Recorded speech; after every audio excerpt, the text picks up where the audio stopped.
Pada soal pertanyaannya, tuliskan penerapan faktor-faktor laju reaksi. Penyelesaiannya, laju reaksi adalah perubahan konsentrasi hasil reaksi terhadap konsentrasi preaksi. Faktor-faktor yang mempengaruhi laju reaksi yaitu yang pertama ada konsentrasi, adalah larutan yang mempunyai konsentrasi yang besar, mempunyai partikel-partikel yang lebih rapat dibandingkan dengan larutan yang encer. Oleh sebab itu, semakin tinggi konsentrasi larutan, maka semakin banyak molekul yang mengakibatkan tumbukan antar molekulnya semakin besar dan laju reaksinya akan semakin cepat.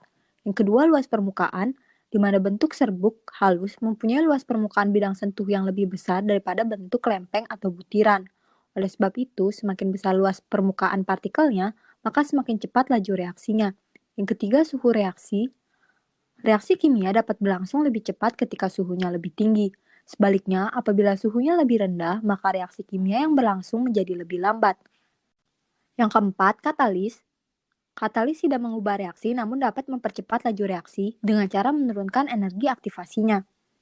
Adapun penerapan faktor-faktor laju reaksi pada masing-masing faktornya yaitu yang pertama, paku yang berada di alam bebas akan lebih cepat berkarat dibandingkan paku yang berada di dalam rumah. Hal ini disebabkan karena besarnya konsentrasi reaktan yang bersentuhan langsung dengan paku, seperti air dan udara, daripada dengan paku yang berada di dalam rumah. Selanjutnya, pada proses pembuatan kayu bakar menggunakan potongan kayu yang ukurannya lebih kecil, hal ini bertujuan agar bidang sentuh kayu dengan api lebih besar, sehingga proses reaksi pembakaran atau oksidasi kayu ketika bersentuhan dengan api, yaitu oksigen, akan lebih cepat terjadi reaksi.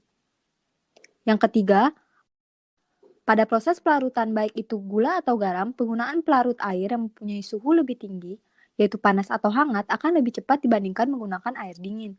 Oleh sebab itu, pada proses pelarutan gula pada minuman teh akan lebih cepat larut saat menggunakan air panas dibandingkan air dingin.